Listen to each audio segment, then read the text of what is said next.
The best Quest 2 games of 2023 so far. First up is Breachers. Breachers is a fantastic online multiplayer shooter, squad-based shooter, I might add, that'll have you either defending or attacking.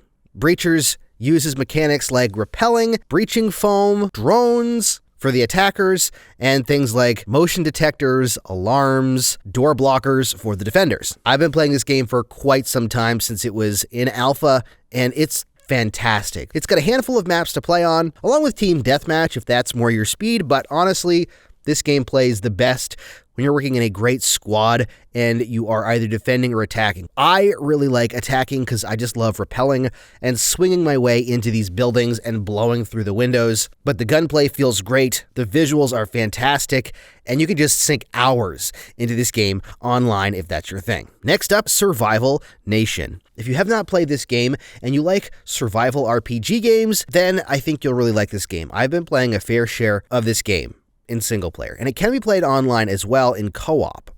But if you're looking for a survival single player game that's got zombies, it's got crafting, it's got story elements, it's got exploration in a pretty good sized world, Survival Nation's pretty great, and it feels like an RPG, like a true RPG, like with randomized hit count and even showing how much damage you're doing when you hit your enemies. It feels like a true RPG. And in co-op, it's fantastic as well. But for me, I just love single playing an RPG game, and Survival Nation is great whether you like zombies or not. Next up, Windlands 2. Swinging in VR is fantastic, and there's been several games that have done it really well. Windlands 2 might just be one of the best. This has a pretty good story to it. Very fun swinging gameplay set in a really cool setting. Again, this can be played online, but it's got a single player campaign that's just a blast. The swinging, though, is by far the best part of this game. How well they nailed feeling like you're really swinging through these locations. It's fantastic. If you want a swinging game that'll make you feel kind of like Spider-Man, but in a totally different setting, this is fantastic. Next up, let's talk puzzle games in another Fisherman's Tale. This is a follow-up to A Fisherman's Tale, and this game, just like A Fisherman's Tale, is a mind-bending puzzle, but it does it in a different way, making it so that you actually have to use your own physical body or parts of yourself, I guess technically as your avatar, in the game to solve these puzzles, whether it's your arms or your head or whatever. It really works, and if you like puzzle games that'll get you thinking and a unique art style and fun story, then another Fisherman's Tale is right up your alley. We actually surprisingly haven't been getting a lot of puzzle games over the last several months. Initially, we got a lot, and there's been a few here and there, but this is a standout one, especially if you liked the original title. This next game, I wasn't really sure what to think about. This is Ghost Signal, a Stellaris game. This is actually pretty darn addicting. It's a roguelite or roguelike, whichever is the proper term, space game. It's just fantastic. A continuous loop that is really well done and makes you continually want to keep playing. The visuals look great, and overall, I'm not usually a fan of this style of game, but I found myself wanting to continue to play and play even more of it. It's just a really well done game, especially if you're a fan of the Stellaris games. I don't know what else to say, except for if you haven't tried it and you like this type of game, definitely try it. Kill It With Fire VR. This is a game that I don't really know what to say about, but it's terrifying. The visuals are very simple, and even the spiders are simple. But I think it's the jerky motion of a spider and the fast speed and the jumping that just terrifies me in this game. I kill spiders in real life. Not this size. Don't get me wrong. If I saw a spider this size, I'd probably be running the other direction. But I'm the spider killer in our house, so I've gotten used to killing normal size spiders. These ones, though, are not normal size spiders, and they friggin' jump at you, they run after you, and you've got to kill them as an exterminator, so that makes them angry. If you like the game, the flat version of it, then I think you'll like this. And even if you didn't, or you didn't play it, like me, I think that you'll probably have fun screeching and running away from spiders. Unless you're not scared of spiders, then maybe you won't, but it's an entertaining game. Next up might be one of the best games of the year so far, and that is the Light Brigade. This is another roguelite, whatever the right term is. I'm not really sure what the exact right term is, but this game is fantastic. Like, to the point where I meant to jump in and just try it, and I went through several runs before I even knew what was happening, just because I had to beat that boss or, continue playing through. The gunplay feels really good. and it's been adjusted too. They keep adding adjustments to it to make it even better. The gameplay loop is fantastic. Visually on Quest, it looks great. And just overall, it's a blast. Like, I don't even really need to say much except for play it, because everyone I've talked to that's played it has really enjoyed it. It's just so much fun. Let's jump over to a hand tracking game in Rogue Ascent VR. This is by far the best hand tracking game, not of this year, but probably of all time, at least so far. When it comes to hand tracking, there's a limited amount of things you can do. I mean, you can play games like Vacation Simulator with hand tracking. It's fun. There's other games that are really fun with hand tracking, but this is probably the first true experience that feels like an actual game. Another rogue-like or light game, by the way. Those are pretty darn popular, but this one, using hand tracking, is really intuitive. Whether you're blocking with a shield or whether you're firing the weapons, switching weapons, moving around, what they've done with both the visuals, which is really fun and interesting, and with the hand tracking, which is fantastic.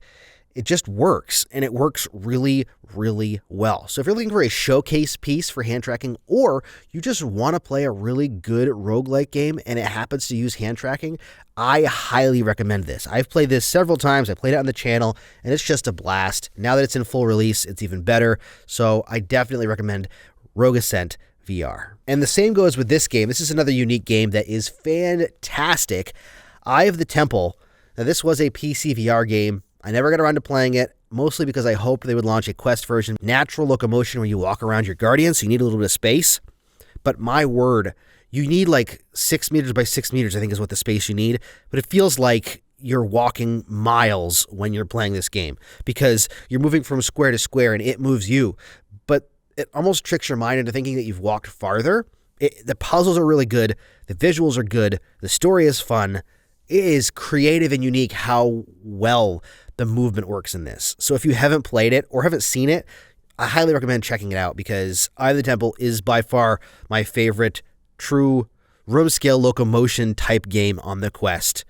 And it's something that I would bring and show people because it's just so cool. Next up, Shave and Stuff. This was a game on App Lab. It might have even been on SideQuest before App Lab, actually. I played it quite a long time ago, and then I recently played it after it launched, and it's just silly fun. Like, being a barber and putting tattoos on people, it sounds simple, and it is, but the way they do it's really, really good. Like, the clippers work well, the scissors and shaving work really well. It just functions, and having to match it up with the image on the screen can be challenging, but even in free play, like, just messing around, making people look crazy is just fun. I know this seems like it wouldn't be like a best game of the year type of game, but in all honesty, I had a blast, and I kept wanting to play it. So that's why it's on this list, because it's just silly, stupid fun that is just entertaining. And there's nothing wrong with having an entertaining game that is just well done because it's fun. Next up, Primal Hunt. This game,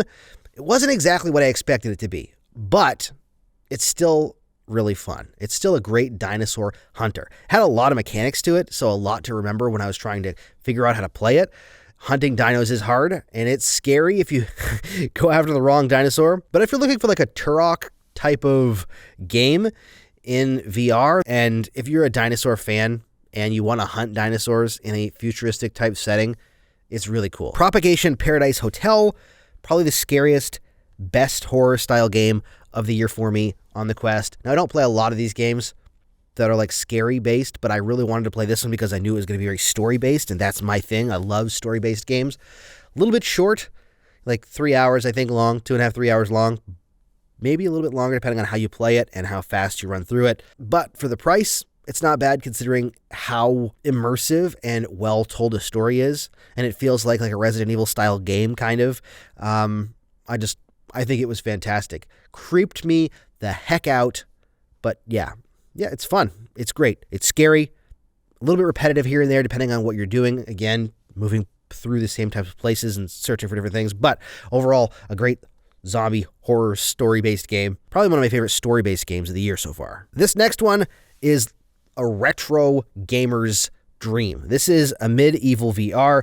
This is the VR version of the flat and medieval game that was released on flat screens, and it's a fantastic iteration. This is kind of my best of retro style game, or I guess that's what it could be called, but it's fun to play. It, again, uses really good weaponry. The mechanics that they bring into the game for the weapons, all the weapons, they brought everything in, and the art style is unique, kind of like a pixel art type of style, retro style art, just like the original game. Fits really well in VR, and it just looks fantastic, plays really well. In Medieval VR, if you like that art style, or if you like the game, or you like that style of game, kind of like an FPS magic-based game with some blood and some really fun gameplay, a Medieval VR is definitely worth a check out. Next up, I've talked about this game several times. Drop Dead The Cabin is the follow-up to the original Drop Dead game that launched, I might have even launched with Quest or right after the original Quest launched. But Drop Dead The Cabin is like Call of Duty Zombies, but in VR. A little more cartoonish, not quite as polished, but still a lot of fun. And with the updates that they've started to add, adding more guns and more locations, it's bound to be better and better over time. But if you're looking for a multiplayer survival type game that is zombies, this one's really cool. It is very similar to zombies in Call of Duty in the way that like you unlock different areas as you progress and new weapons. It only has 2-player co-op though, I believe. It'd be great if you could get up to like 4 players at least in there. I'm not sure if that'll ever happen, but yeah. Last up on the list is a hit that I think more people should be playing that doesn't seem to get enough love, and that's called Barbaria. Barbaria is a unique game. It's got like tabletop RPG kind of elements to it in the sense that you build your own home base and you place the elements where you want them to be, wherever your hero is, where your spawner is for like your bad dudes and traps and stuff, and then other people come and attack it and try to take it over. And they either attack it and win and you lose stuff, or they attack it and lose and you get stuff. And you can do that as well. You travel to other actual players' locations and you take on their base to destroy it. And you do that by controlling a hero, big, giant barbarian type dude with different weapons, and beat them up. Destroy them, slice them, cut them, smash them, hammer them, all these different things. When I first saw the trailer for this, I was underwhelmed, and I think that might be why not as many people know about it or play it, but I tried it, and I was like, dang, this is really cool. And I haven't played it as much as I would like to, but it's one of those titles that just gets overlooked, unfortunately, I think a lot of the time. But Barbaria is really cool, and it's really rewarding because as you play, you progress, you get more stuff, more add-ons to your base, more add-ons just altogether. It's really cool, and I really enjoyed playing through what I've played through so far. So I highly recommend jumping in and checking out Barbaria. Well, there you go. Those are my best Quest 2 games of 2023 so far. What's not on this list that should be? Let me know in the comments what your thoughts are. What is on this list that's your favorite, though? Let me know that, too. I'm curious to see whether my list lines up with anybody else's or if I'm missing specific games that you think should be on here. Thank you so much for watching. As always, stay safe and happy questing.